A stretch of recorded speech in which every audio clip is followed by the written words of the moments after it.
ไปดีทุกคนมันก็มาบอกกับสาวเล่าคือเจ้าเนาะมันนี้ก็บ่มีอย่างไรเราทุกคนมันนี้เขาก็ว่าเขาหันตาผมประจับเอาเนาะเบิ่งผาคุ้มกับหูแล้วเนาะทุกคนว่าสุดยอดเลยว่าเข้าบ่ได้เขาเลยว่าหันแบบโอ้เจ็กสีบ่ได้เขาเนาะเขาหันแบบดูราอากาศด้วยแล้วหาเพิ่งเด้อทุกคนเด้อว่ามันสิออกมาจังไดเนาะเขากับสิบตัดสันปันได้ต้องเนาะทุกคนเนาะตัดออกเพราะแบบว่าอันนี้นะทุกคนคอยแบบแนะนำแล้วนะผ่าเป็นสุดยอดประเดี๋ยวหายน้ำพุกับมันนี่แหละอยู่นิ่งๆสิน่ะเบิ่งทุกคนเบิ่งสางตัดผมใส่ทุกคนเบิ่งมาเบิ่งหันให้ทุกคนเบิ่งแน่โอ้ยเหี้ยตัดโอ้ตรงโมไม่ตรง โอ้พอดีงี้เบิ้งตัดผมออกปัดเอาไปเฮ็ดบิ๊กได้ทุกคนยาวแห้งโอ้เหี่ยหมดโอ้รวยดินกินอะไรไหลเหมือนเกยางมันเกิดใหม่เลยเนาะเพราะว่าผมเฮามัน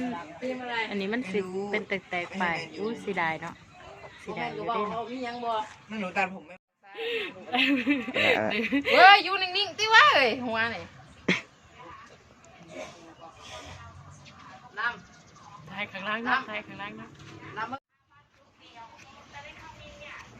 โอ้ล่างกับเบอร์นี่แหละโอ้คือฟูอันนี้ห่านแบบดูแลเดี๋ยวนะห่านเอาเขาของเอ๋หน้าตาประมวลไม่ผ่านไม่ผ่านไม่ผ่านไม่ให้หลังหนารู้ดิชื่อว่าถั่วมันยังรับไปตีได้มาคือเนี่ยมีแข็งมาคือได้เลยอันนี้จะพาขึ้นแบบที่ดอกร่างกายนะสามารถแบบ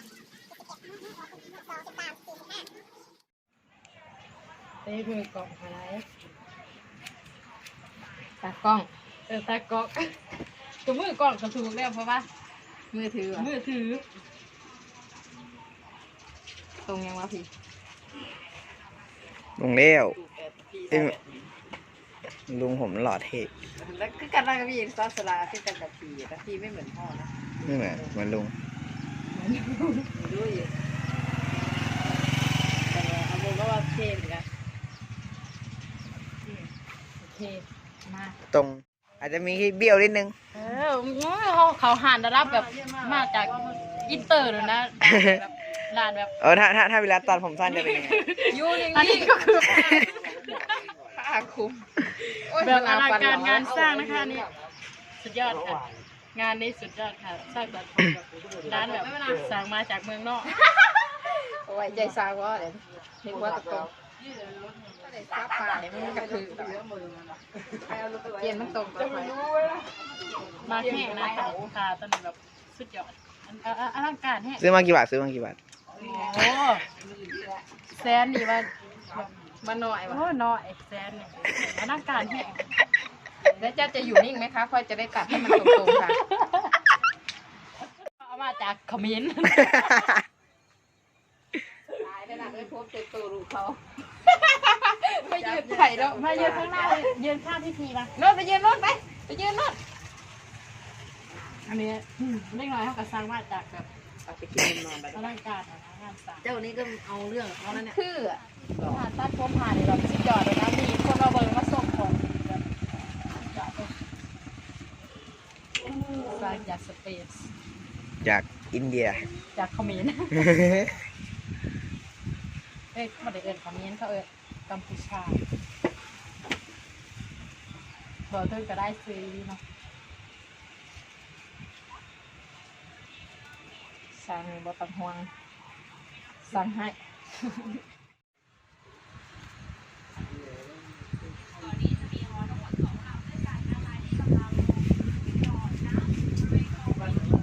ยาวไปก่อนค่ะโอ้ตัดผมลมผักด้วยแห่ด้วยแบบว่ายังไงอีกเดี๋ยวแล้ว นนี้ก็คือแล้วเด้อทุกคน งาม อันนี้ก็สร้างเขาสร้างมาจากสเปนเมื่อก่อนเขาก็สร้างมาจากออสเตรเลีย งาม อันนี้ก็คือเดี๋ยวเรียบร้อย กูจะได้ซ้ำนี่แหละนะแต่กูไว้ใจใช้สิบตามอีกบ่คือกูซีมือ ปั๊บจีโมบายหรือปั๊บจีไลฟ์ แบบภูมิใจแห้งนะในผาในร้านสุดยอดบอกว่าภาษาอังกฤษไป โอ้งามเนาะ ใช้ได้ใช้ได้ ผ่านไปแต่อลังการแห้ง ปิดคลิป ปิดคลิปจะได้เขากะจบเพียงช่วงนี้เนาะมันมีหยังได้เนาะไลฟ์สา ไหน ระ ว่าล้างกองไหนน้ำพุ ให้เขาก็ขอบใจมือก่อนเลยไปแล้วทุกคน